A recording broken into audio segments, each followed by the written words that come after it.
Hello, everybody. Welcome to Tales from a Professional Nerd, episode 21. After a 2 week hiatus, because I did not manage to get live yet again last week, I'm gonna figure out how this whole live thing works. I promise. I just haven't yet. Uh, for good reason in this case. So 2 weeks ago, I had in the episode, I explained that I was had an unexpected work trip where I was taking Natalie's art business, her Artemis portrait. Excuse me. Where I was taking that to Utah, to Salt Lake City FanX.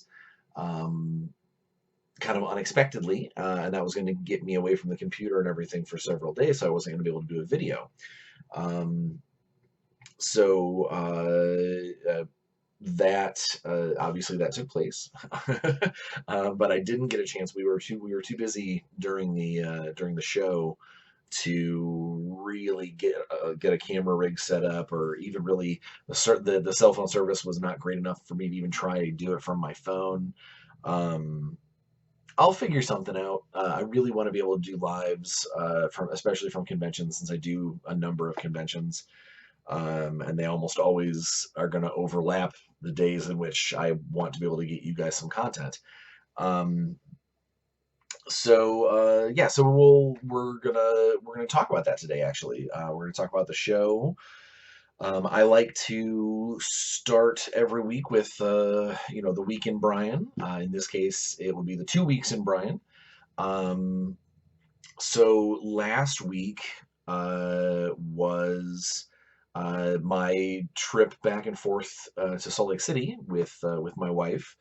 Um, Additionally, not only did it coincide with FanX Salt Lake City, but it was also my third anniversary with my wife Natalie. So happy anniversary to us! Yay!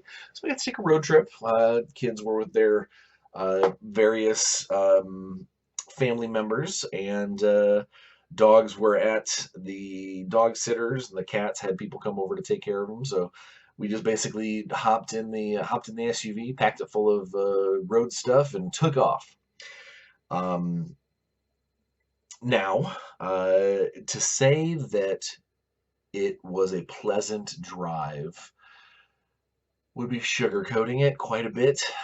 It's a long drive from the Indianapolis area to Salt Lake.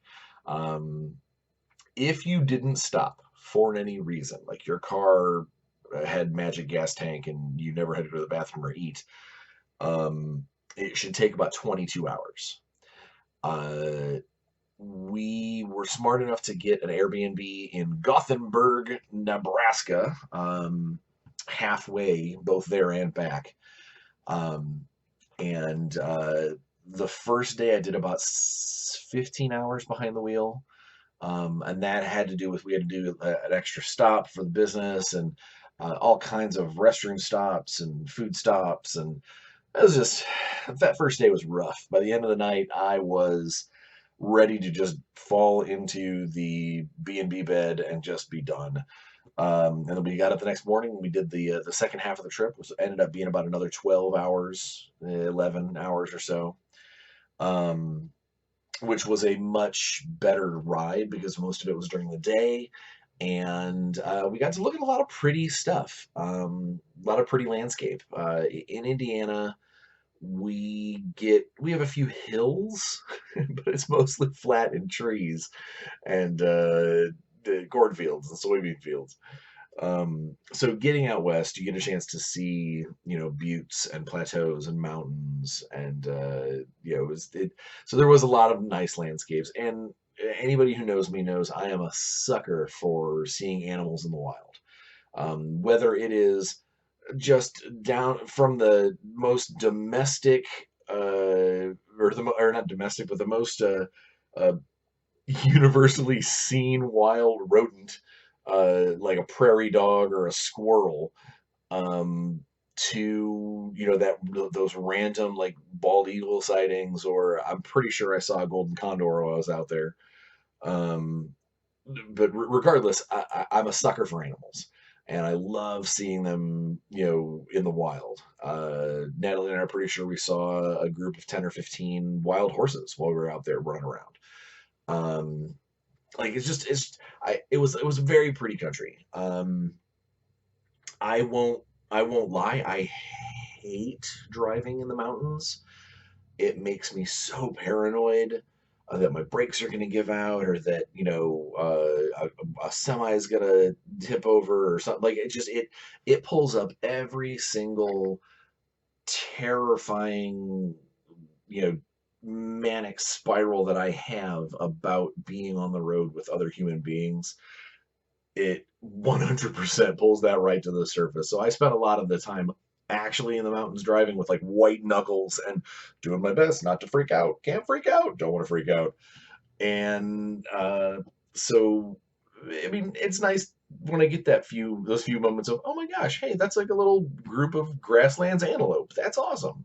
Or check out those little springboks. Like these are things that I dig on. But overall, the trip was good, and we got out to the show, and the show itself was big. It was actually bigger than I anticipated. It was no Gen Con or PAX Prime, but it's a different atmosphere. A lot of artists, a lot of comic book artists, a lot of crafty folk who are making T-shirts and all sorts of things. Um, the the collective kind of feel of the show is, there's a lot of cosplay. There's a lot of people dressed up as various comic book characters. A lot of anime. I am not an anime person. I'm okay with some of it. I can watch some of it and go, oh, okay, all right, I dig it. But I don't go out of my way for it, and with very few exceptions. Um, some of that had to do with the fact that they had a really big lineup of talent, of voice actors and things, and there was several of them from the Rooster Teeth Productions, who do Ruby, RWBY, and Red versus Blue. So there's a lot of really cool cosplay running around. Um, and I can appreciate cosplay. I dig it. I think that people who put all that time and effort into cosplay, more power to you. That is awesome. And the pros, the professional costume artists, you guys knock it out of the park every day. There were a bunch of there were a lot of bodysuit cosplayers, which you can tell by my expression. I kind of view those as a little bit lazy, but and it's still cool that you're getting out there and you're doing the cosplay thing, because you might not have the time to build a costume, or maybe the character that you are playing is really just in a bodysuit. Like, 'cause there's a ton of Spider-Men and Spider-Gwens, and there was a bazillion of them. Part of it was because the main attraction of the show was Tom Holland, um, the former MCU Spider-Man, and so I think a lot of those Spider-Men that were there were kind of to support the fact that Tom was there, or maybe just a ton of Spider-Man fans. You never know, Spider fans, whatever the case may be. Um, but it's cool. I got to see a lot of unique costumes that I hadn't seen before, or wouldn't think to see at a heavily comic book show. In fact, in the car ride, my wife brought up something about Chitty Chitty Bang Bang, which is a movie I've never actually sat all the way through. I know I'm going to get grief for it, but I made we were just talking about things, and she made a reference to it, and I actually had said, flat out, that I was like, "Oh, that's pretty obscure in this sort of community." And no joke, there were two different people that had Mary Poppins. I mean, I know that's not Chitty Chitty Bang Bang, but it's that era.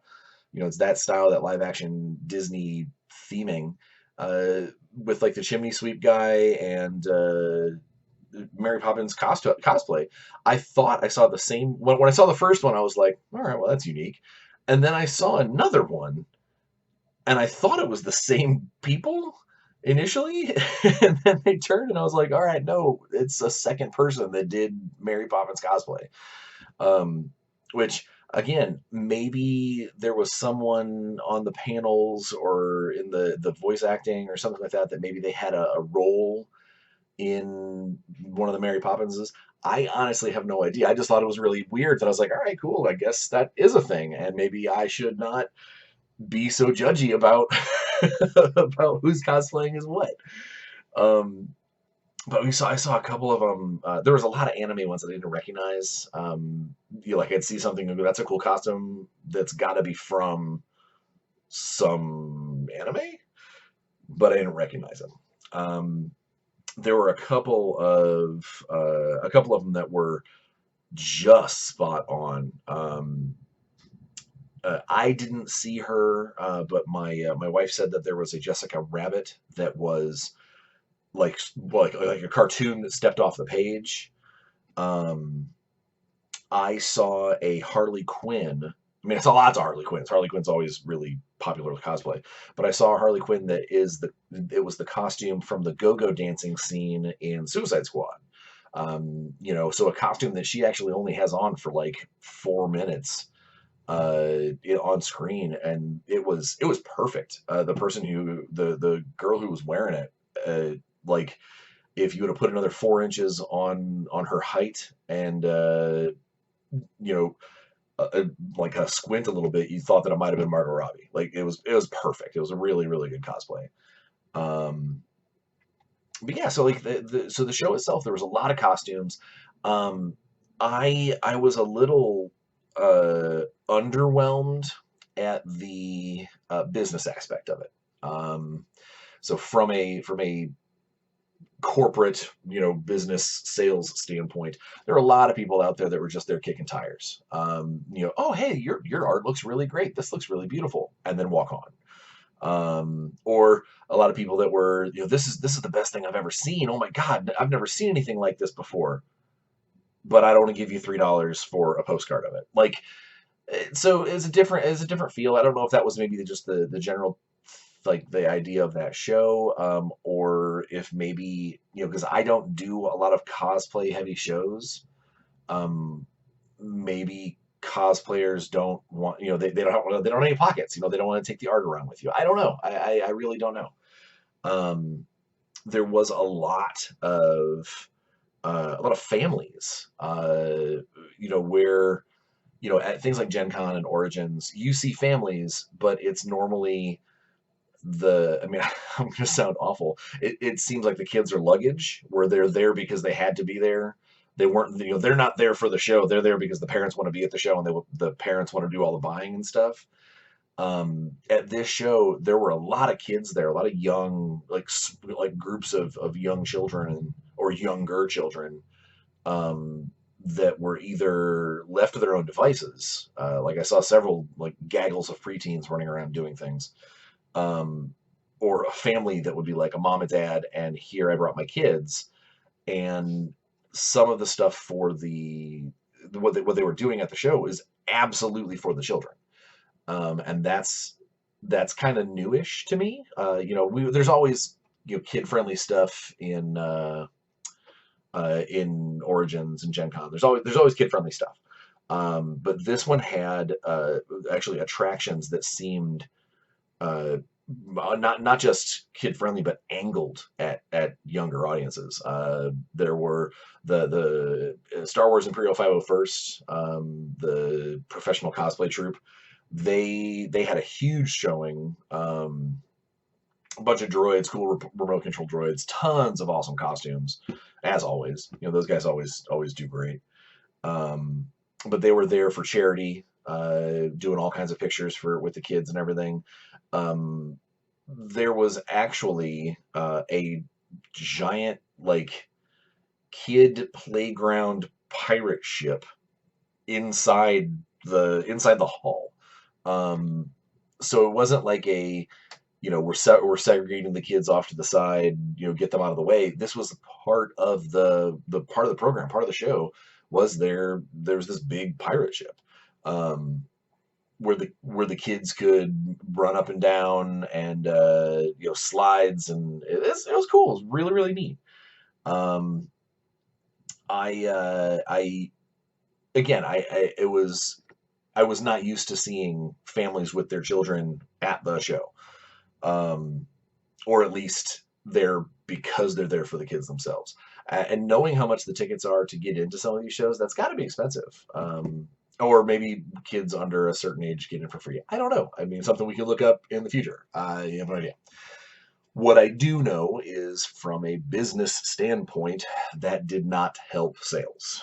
Um, Parents that have to feed a gaggle of children and house them and take care of them are not the ones that want to turn around and spend money on posters and things.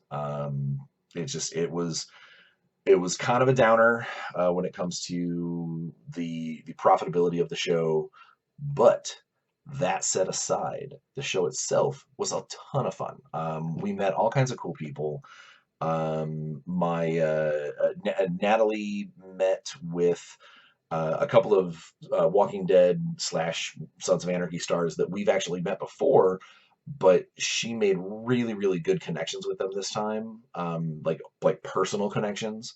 That's kind of what we're doing here. Is we're discussing the I've talked about conventions and stuff before, where they're super important to a freelancer, and they're super important to anybody who's trying to run a creative business, that these things can um, attach to, so to speak.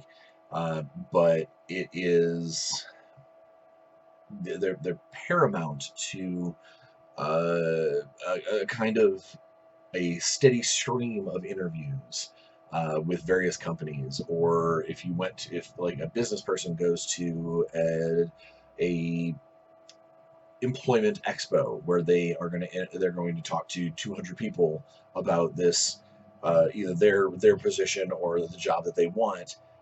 These conventions, they really are kind of um, where the creative freelancer makes sets the tone and makes the path of what they hopefully will be doing. Um, and part of what I wanted to talk about today, kind of segue into the topic, is so at FanX, this show was for Natalie, was for Artemis Portraits, but I managed to make some very cool connections with a couple of artists, a couple of writers, basically people who I will be in touch with, hopefully for a long time, and maybe collaborate on some projects together, or bring them in as freelancers on projects that I might be heading up. Um, it's really kind of cool. It turned out to be a pretty cool little fact finding mission for me. Um, that I got to meet these people, and they're cool people anyway. Like, it was just as friends across the country. Um, it was a nice addition to this show. Not only the cool Hollywood people that get to rub elbows with and talk with, and get the inside scoop on some cool stuff, uh, but also just fellow freelancers, fellow artists, fellow creatives that are in the same, they're kind of in the same boat as we are. As we're always looking for ways to use our creativity to further our careers and make more money, and uh, get get our names out there more, and so forth and so on, and add. Um, and so while we were at the show, I met a couple of really cool artists. Um, one gentleman and his wife and their lovely little daughter. His name's Devon Billy.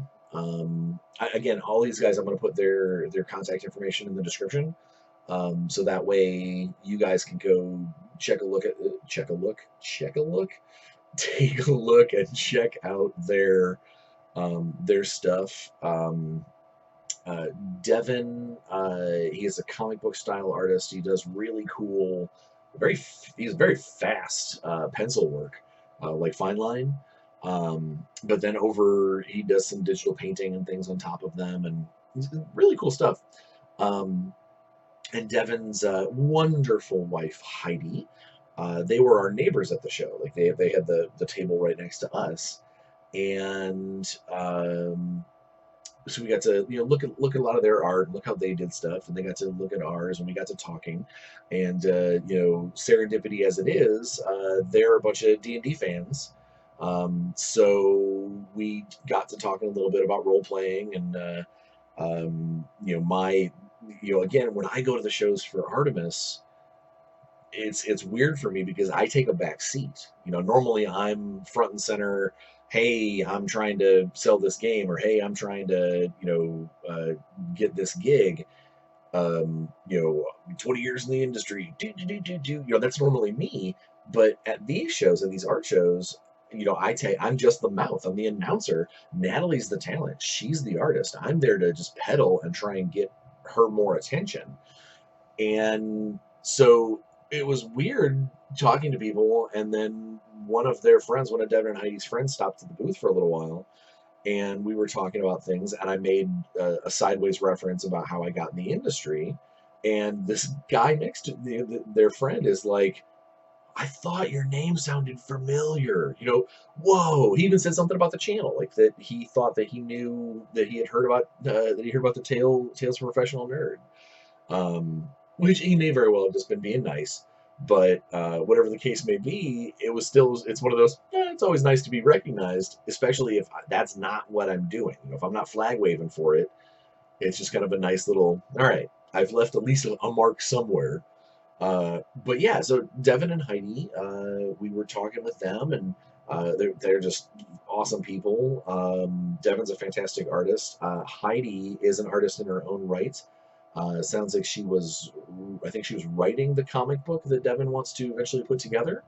Um, and Heidi, it seemed that she also maybe had a background in teaching or some kind of education. Because we were talking, and she brought up the fact that she's trying to get her local school system to recognize that role playing, D&D or Traveler or whatever, role playing in some fashion, is an excellent way of kind of sneak teaching math and cause and effect and subject matter, and creativity, like creative writing. It's a really kind of fun way to get that sort of inserted into the mind of a younger person without being like, hey, open your textbooks. And she had mentioned that she's trying to turn this into a thing, and I am all for it. I think that something like that is a game, even just like a gaming club, like where you could get the kids that want to do this together at an earlier age, where they can erase that stigma of it being some kind of subculture or anything. You get those guys together, get those gals at the table, erase that, get them out there where they're being friendly with one another early on. One of my earliest episodes was how gaming makes more friends than anything else that I've ever seen. And if Heidi's plan comes to point, and I plan on helping her in any, I gave her my business card. Obviously, I'm going to reach out to her with this video mention that I have been wowing about her and her husband. But I think that if I can do anything, if I can be of any service in getting this thing to happen, I'm definitely going to see if I can't make sure that she knows about Free RPG Day. That's a huge cool thing for a lot of stores to participate in. I really think that she's onto something about using role playing as a scholastic like I said, a scholastic sneak teach.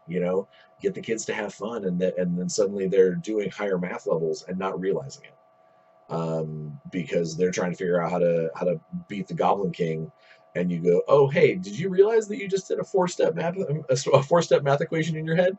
No, well you did, like, and that's the kind of thing that I think that it really could mean something, and that's awesome if that can happen. And I plan on helping her in any fashion that I can, whether it's through any of my professional contacts, or hell, if I've got the time, maybe I will throw together some kid-friendly adventures for her to try and test out with these groups of kids. I don't know. I got nothing. But I want to have something. So that's that. And again, Devon, amazing artist.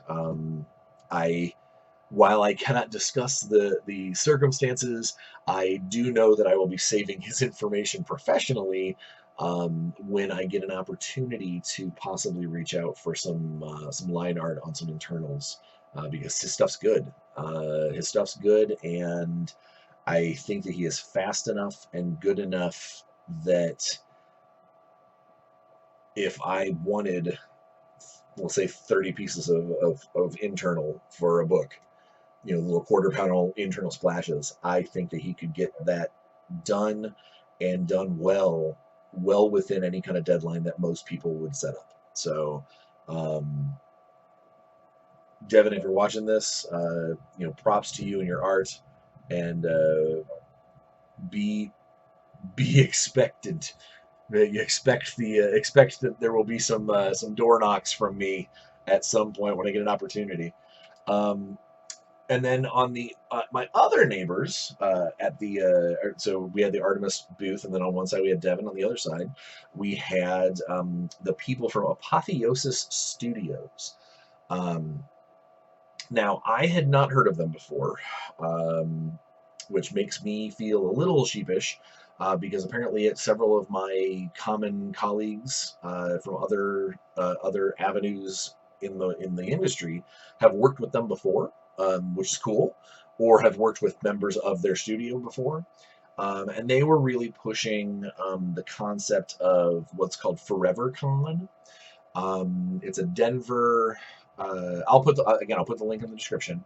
Um, it's a Denver-based gaming con. No, Denver-based, like, writer art comic book con that takes place at Mile High Comics in Denver.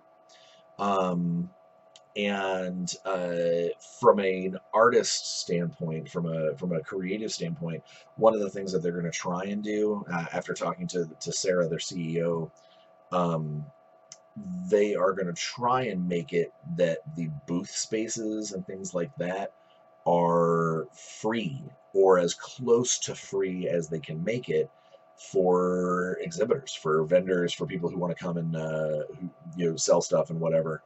Um, that is a bold statement. Um, I don't know if any of you out there know how a lot of these conventions work, but exhibitors, vendors, artists, whoever, to get booth space, they normally have to pay a fee to the convention, whoever runs the convention, in order to have that space kind of reserved for their stuff. And then those fees all go together so the convention can continue to function. It sounds like Sarah is trying to make ForeverCon into, like, the most exhibitor friendly convention there is, which is awesome. I mean, like, I as the fact that I've written some of those checks for some of those booths, that's fantastic. I don't know how sustainable that is. Maybe it is. Maybe it's going to be amazing because they've got all this extra goodwill, and all these exhibitors are coming in, and maybe because they're going to make it so affordable for everybody that they're going to have just a giant pile of people, buying tickets to get in. I don't know. Whatever it is, if she puts this together and it works, it's going to be cool. I know we can't make it this year, just because of family obligations and things for that weekend.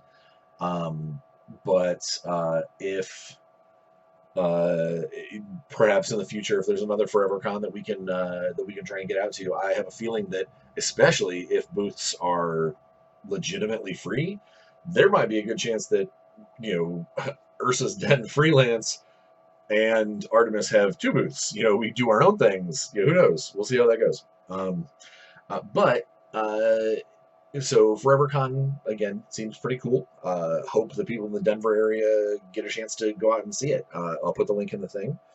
But one of the Apotheosis studios, am I saying that right?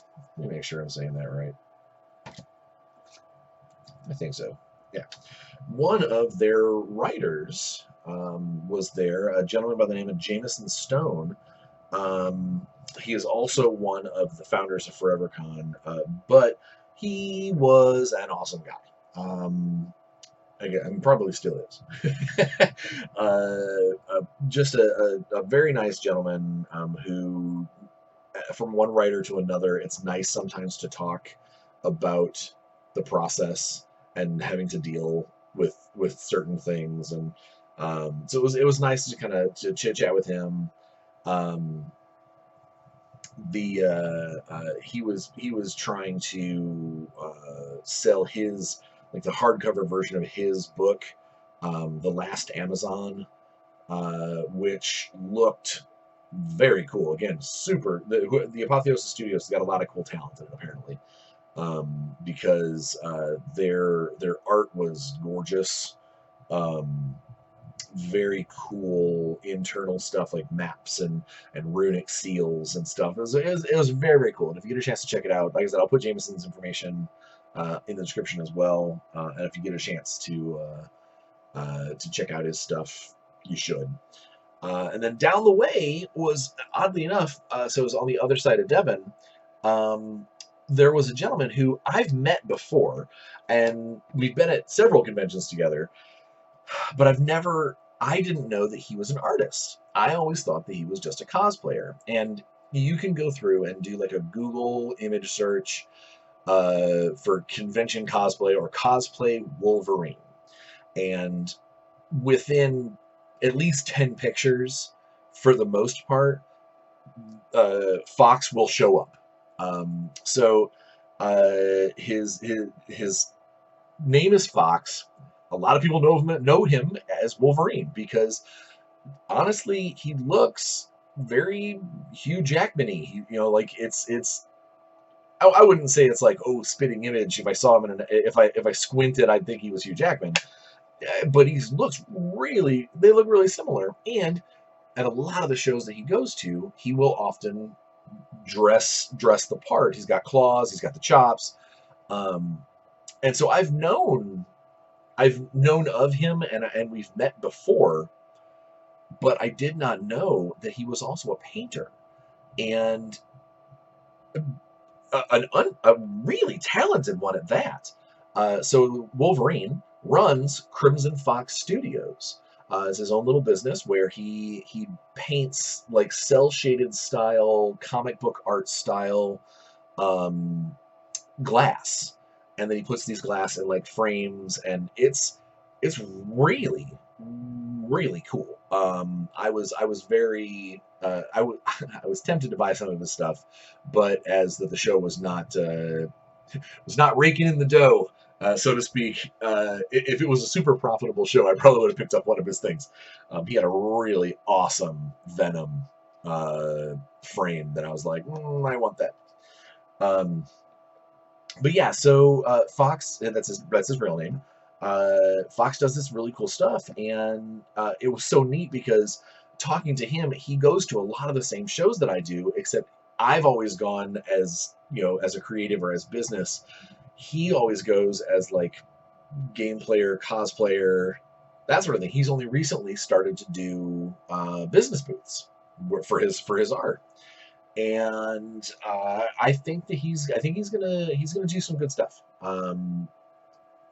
There there is something to be said for physical recognition, and it would be very easy for someone to walk down the aisle where his booth would be and go, Wolverine is painting something, you know, and just like have that connection of, especially if what if that was a day where he was in cosplay, you know, obviously don't wear the claws while you're painting, but like that, I totally would do it if I had the ability to cosplay it up. How, what an attention getter of you know, especially if he like went all out and did like the yellow and blue spandex action, you know, like really or even the brown outfit from the way back when, just go deep and have somebody walking past and be like, "Yep, that's right. Wolverine is doing cool art on glass." All right, because that's gonna stick. People are gonna know, and they're gonna have a story to tell. You know, even if they walk away and go, "I bought this frame," they're gonna get to go home and go, "So I bought this frame from Wolverine." So like, I gotta say that's awesome. And he was an awesome guy. He had a partner with him, like a friend that was helping him out at the booth, and I can't remember for the life of me what his name was.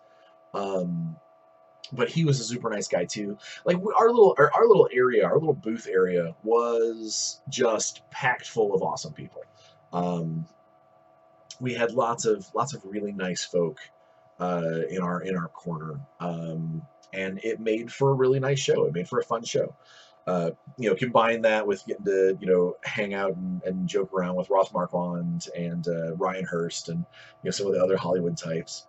Um, I would have liked to get away from the booth a little while and go, sadly, stand in line a long time to go meet Hayden Christensen. Hayden Christensen, Anakin, and Ian McDermott, the Emperor, were both at FanX. Um, their photo ops and their autographs were insanely expensive, way more than what I was willing to pay. But I really did just kind of want to meet Anakin. I really did just kind of want to meet Hayden Christensen. Um, Sadly, it didn't happen. There just wasn't the time. You know, it was a 2 hour wait in his line, even if you didn't have like VIP super passes or anything. So I it just didn't happen, and it sucks. I kind of wish there were a couple of other people that were supposed to be there that I wanted to meet for the first time because I had never met them before in all these, you know, conventions and whatnot. But they were all cancellations, which that's a bummer. But again, getting to talk shop, you know, talk Hollywood a little bit with Ross Marquand, which he's from The Walking Dead. He's done. He did the animated voice for Han Solo. He did. Um, for a lot of you, he's the gentleman who plays Red Skull in Infinity War. Um, as a side note, so like Ross has done a bunch of stuff, and so it's really neat to talk to him about things. And he's such a great guy anyway. Like he's just fun. He's fun to kind of pal around with. Um, I'm not going to spread what he had mentioned, but he dropped a little knowledge bomb on me that hopefully maybe at some point I'll be able to go, I knew that before anyone else did. Um, but that was kind of cool. But more than anything, he signed on officially to be part of Natalie's charity auction event. So she's doing a specific, very specific piece for Ross, of which he's already signed the medium that it's going to be on, and then when we get an opportunity, when everything's done, Natalie's going to be setting up a charity auction for these pieces, these cool, unique, one of a kind, signed, awesome things. Um, and so that's cool. She signed on a couple other people that I don't want to say one way or the other until we have more like data involved, or until I have like a poster that I can put up about it. But the only other gentleman that we really made a solid connection with was Ryan Hurst, who, if you are a Walking Dead fan currently, it's the giant, tall gentleman who wears the skin mask named Beta. If you are a fan of Sons of Anarchy, he is Opie, or was Opie. Um, but we've met Ryan several times at several shows, but this time was different. Uh, not only did we meet him and it was like, oh hey, this time he actually remembered. He remembered my wife. He remembered Natalie specifically, and they got to talk quite a bit between him, Natalie, and his agent um, about this charity piece that he's super on board. He's like, absolutely, let's do this. Um, but so my lovely wife has a wee bit of a crush on the big tall gentleman. And her current claim to fame is they basically shared a Red Bull while they were sitting there talking. And so all I got to hear on the car ride was, I got to share spit with Ryan Hurst in my drink. Like it's just goofy kid stuff. But again, makes her happy, makes me happy. What can I say? These are the stories that we want to be able to tell people in the future. And who am I to say that sharing a Red Bull with the beta leader of the Whisperers is a bad thing? I'm not. It's a good thing. But yeah, so that was just like the show itself. Part of the reason why, I mean, I'm running over a little bit, but part of the reason why uh, this week's topic is the whole making connections, because that's what I'm talking about, is that at that show, while it was not great for us business wise, it was great for the personal linkages that we made, the connections with Ryan, the connections with Ross, the connection with Fox and Devon and Jameson. Like these are that's well worth what I'd rather had a $5,000 bang on profit show. Absolutely. However, that's not the case. But all the rest of this stuff that we've made, all these other connections, who knows what that's going to be in the future? That is something great. And to kind of prove that point is 2 weeks ago on an earlier episode, I mentioned that I had some cool stuff kind of juggling in the air, and that I landed one of those cool things that I was going to be doing, that I was basically being put on retainer to do some design and development for Crafty Games. Well, obviously that's still happening and super cool on that. Still really happy. Um, but not one, but two of the other things that I was talking about being kind of up in the air have landed. So here we get some Bryan positivity. I know. Like a month ago, I did kind of a downer episode. Positivity time. Um, so as of yesterday, the ink on the contract is not dry yet, and the signatures have not been, blown over. So everything can change in an instant. However, being who I'm dealing with, someone who I have made a very close personal connection with um, over the last year and a half or so through all of these conventions, hence the topic, is unless something stupid happens, I have the first real sponsor of the channel of Tales from a Professional Nerd. Um, so I wear a lot of geek shirts, like this one. Can we just play D&D? I wear a lot of geek T-shirts all the time. If anything, if someone says, if someone was to make a guess what Bryan is wearing at any given moment, it's probably jean shorts and a gamer T-shirt. It's kind of my uniform. Um, and if it's super cold out, it's jeans and a gamer T-shirt and probably a hoodie. Like I might not be fancy, but at least you know who I am. So at this point, I would say one of my closest colleagues and friends, Jake. Jake works for he has his own store in Boston, his own retail store, but also he is directly involved business wise with the decision making processes over at a company called Armor Class 10 Clothing and Apparel. They make amazing geek shirts. Basically, ranging anywhere from specific company logos and things that they have gotten the okay to use, to old school game references, to just sort of generic geekery. Um, but a lot of their stuff is super unique. And every time for the last year that I've been wearing, because I've been buying AC10 shirts ever since I've known Jake. Because go to his booth to give him hell and see a new shirt and be like, well, like, I want that one. Like this, I bought this one on the spot because I was just like, man, that's a cool shirt. I gotta have that. And we were talking, we were chit chatting, and I had said, I was like, I would love to support your company a little more if I can. And so we, went back and forth on it, and uh, unless something really stupid happens over the next couple of weeks, um, Armor Class 10 is going to officially sponsor the show, which means I will have to do the disclaimers as always. It is what it is. And basically, I will, to the best of my ability, I will wear Armor Class 10 apparel all the time on the show and show you guys the cool shirts that you could be buying from their website. And hopefully you will, because they're super affordable and awesome, and I'm plugging them away right now.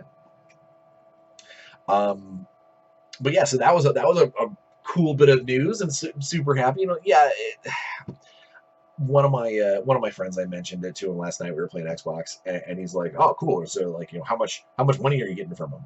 And I'm like, it's not about the money in this case. I mean, this YouTube channel is my vlog. It's my journal. It's my way to hopefully help other people out there that have been in my shoes, and I would much rather be just a helpful avenue for AC10 to sell more shirts, and people out in the world that want to have cool gamer shirts to know where to get them and to get them as often as they want to. So everybody's happy. Everybody's happy. That's the point. So that was the one unexpected cool thing that that we were working on that seems to have landed. The other is so I knew I had been working on this for a while. I've been working with these guys for quite a bit, trying to cement things and whatnot. And in a similar fashion, the contract has been printed. One side has signed it. The other one needs to go through it legally and make sure that everything is on the up and up. But discussing it with them, it seems like this is going to be a done deal. There's a very cool company that I have worked with in the past when I was still running Dark Age, called Big Child Creatives. They are awesome. It's a company out of Spain, out of Madrid, run by a gentleman named Jose, who is easily one of the coolest guys I've ever met. Like, laid back and awesome, just generally cool, and a recent father. But he was always fun to work with, and we were talking a few months back about how he's got some really cool. They just recently had a Kickstarter for some very cool pirate miniatures, and I told him, I was like, you need to have games. You need to have stuff that moves this stuff. And he and I were talking back and forth, and we came to the realization that not only does he need games to help peddle some of these other artistic endeavors that he's got, but he needs someone in the U.S. to help try and orchestrate sales and distribution sales to retail stores and to distribution services and things like that. A way to get people to really realize how cool the products that he's making over in his in their kind of art studio, and they're amazing illustrators. Like they just collectively, Big Child does amazing stuff. And so I had a while back, I had said, I would love to work with you guys. Obviously, I'm not in Madrid, But I can do whatever I can from here, including some game design and development and whatnot. And we came to the realization that it's going to take some adjusting and some moving parts and whatnot. But one of the other things that I can really do for them is talk to retail stores on an English speaking basis, because I personally think Jose's English is just fine. He is very self conscious about it. And sometimes there might be some translation issues. Um, so having a native English speaker talking to these stores and these distribution channels might be better. I don't know. We'll see. But that's what it sounds like I'm going to be doing a little bit of, is talking on their behalf and trying to set up accounts and things, while I'm also going to be, trying to design games and things for them too. Either way, I think that it's going to be an awesome relationship. I have always have loved working with these guys anyway, back when I was still doing Dark Age. And so now, hopefully getting to maybe work with them, hand in hand with no one in between us. We might be able to come up with some really cool stuff. And so, as long as everything goes through and everybody's lawyers are happy and the contracts get signed, that's going to be another pretty steady, like a steady retainer style relationship. So nothing but good things, and that's kind of what I was getting at with the whole topic here, is the whole making connections. Is that I would have known any of these people if it wasn't for the fact that I go to these shows and I am vocal about meeting people and trying to be as pleasant as possible. And even if somebody has a political opinion maybe that I don't share, or a movie opinion that I don't share, I try my best to stay professional and stay pleasant about it. There are some things that I may fall into, but overall, I try to do my best, and that's what making these connections are all about. And so I know I'm running long here, but I do want to say, I also want to give one thank you out there. Um, so I had mentioned a ways back that I always I love getting presents in the mail. That I love just painting models, and that I'm a big fan of a lot of GW's small scale games like Mordheim and Blood Bowl, and that specifically when the Exit 23 company puts out their Chaos Dwarf Blood Bowl team, I will 100% be getting a hold of that, unless I can manage to get a hold of them, maybe from the company. Um, I definitely get my hands on that, because they look amazing, and it's one of my favorite teams to play. I think they're fun. Filthy hobgobs. But I had mentioned that I used to love Necromunda. And that I was a giant fan of the, way back when. I loved Spirers. In fact, I actually have the beginnings of a Spirer novel half written on my computer. But regardless to any of that, I had mentioned that I had not had a chance to play the new Necromunda, the one that feels a little more board gamey, but still has that same gangland feel and whatnot. That I hadn't had a chance to play it yet, but that most recently they had put out a set of models that were, in my day, they were the Adeptus Arbites. They were the cops, the judges from Judge Dredd, effectively. And then these new models were the Palatine Enforcers, and I was like, these are great models. They look slick. They're cool. They're not chunky at all. And that if there was anything that would get me back into playing Necromunda, it would be these Palatines. Well, a gentleman by the name of Matthew, who I would love to be able to do his last name, or say his last name and thank him fully.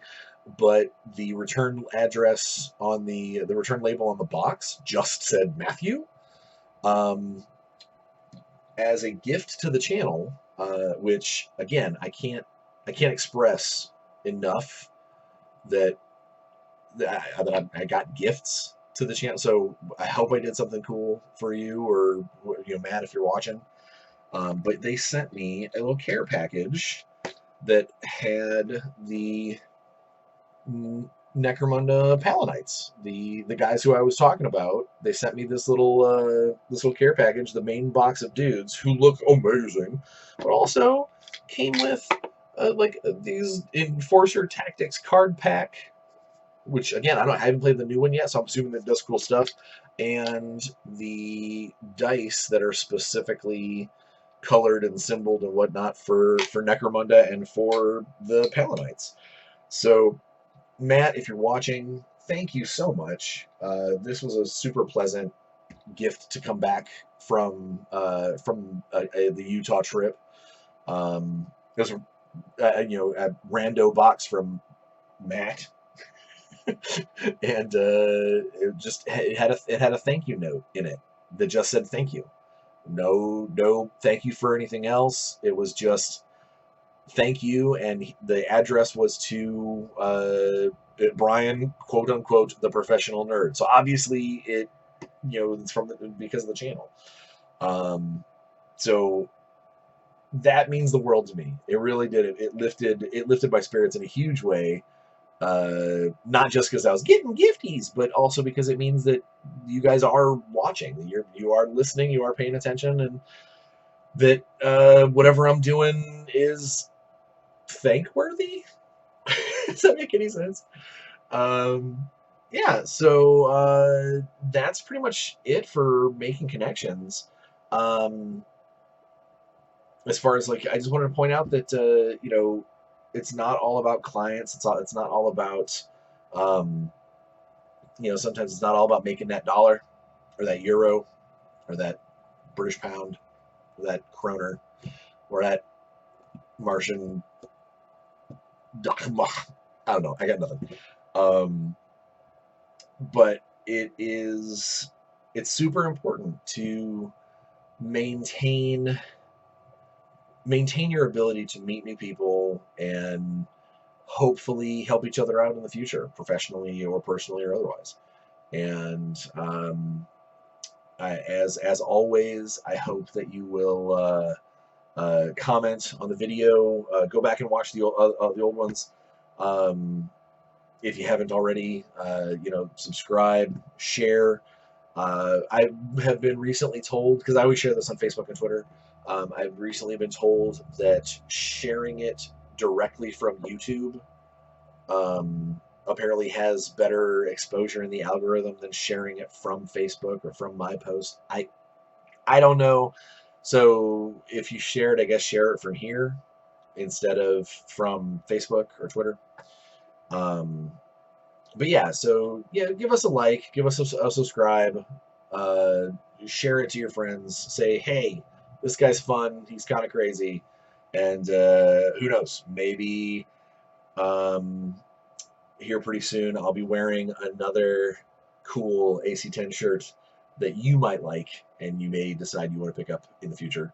Or maybe I will mention we'll have a cool topic, or we're gonna be coming up on some cool holidays soon, and I was thinking about doing maybe some contests or something. So we'll see. We'll see how things go, and I guess more than anything, thanks for being patient and getting through all these videos with me, and we'll see you next week. I know I am after specifically this weekend, but let's all take a time out, take a breather, have some fun, and more than anything, play some games.